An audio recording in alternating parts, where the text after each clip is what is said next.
Αμάξα ελάβνης καγκίστεως. Αμέλισσον.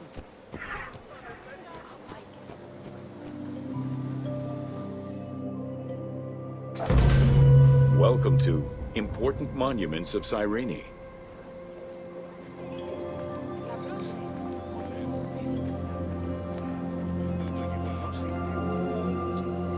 The sanctuary of Apollo sits on a prominent edge of the plateau of Cyrene, overlooking the Mediterranean Sea. It could be accessed either by the road from Apollonia, via the necropolis, or by the sacred way, coming from the agora of the city.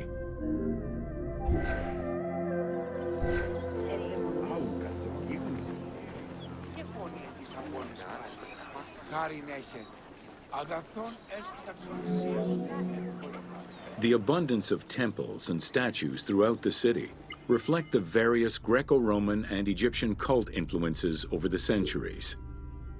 Temples dedicated to Apollo, Cyrene, and Zeus stood alongside those of Ptolemaic gods, such as Serapis and Isis. Numerous fountains were decorated to represent other gods, including the city's namesake, Cyrene.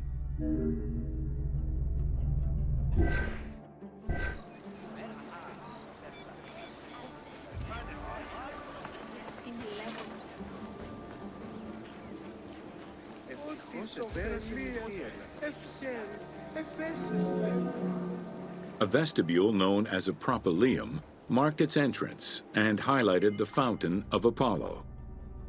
God of the sun and of protection, Apollo was an important deity to both Greeks and Romans.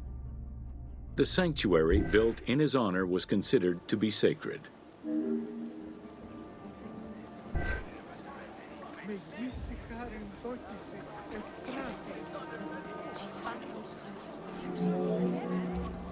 The imposing temple was built on a natural cornice, stretching more than 200 meters in length and roughly 50 meters in width, and was surrounded by a vast Doric colonnade.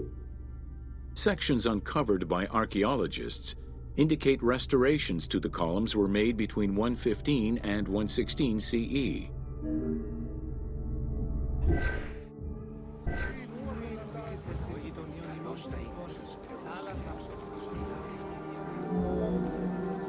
The altar was located in front of the temple.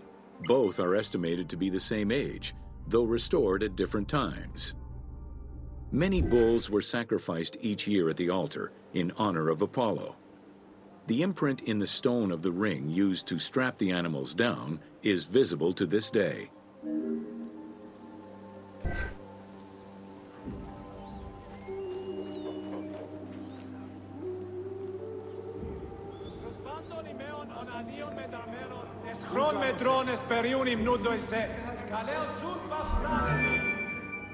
Carved during the Roman era, the Apollo Citharide was discovered near the temple.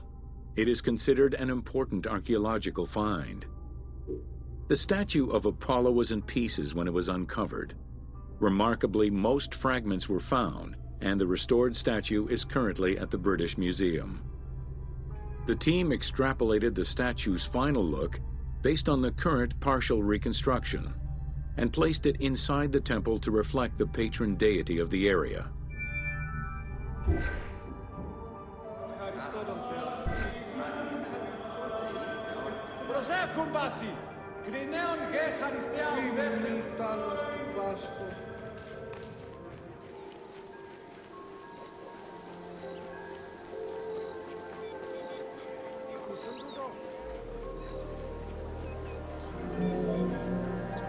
The amphitheater of Cyrene is located on what is known as the Terrace of Myrtosa, next to the sanctuary of Apollo.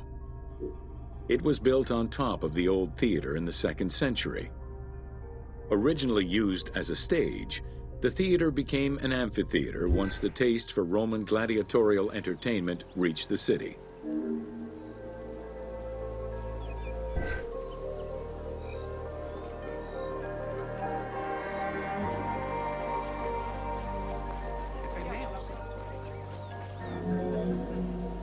Entrances were placed at both ends of the amphitheater.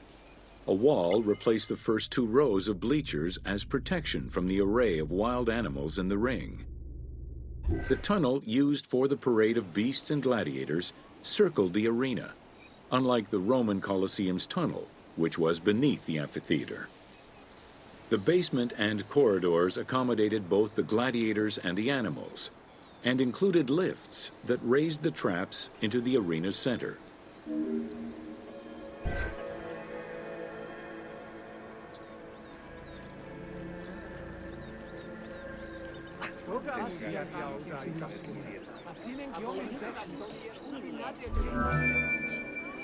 Since the original theater was close to the cliffside, the expansion didn't allow for a perfect circle. Instead, junctions of the semicircle formed the arena into an oval shape. This elliptical formation still ensured an excellent view from all angles. The team decided to create a perfectly round theater for technical reasons, and used the structure of the Roman theater as their reference.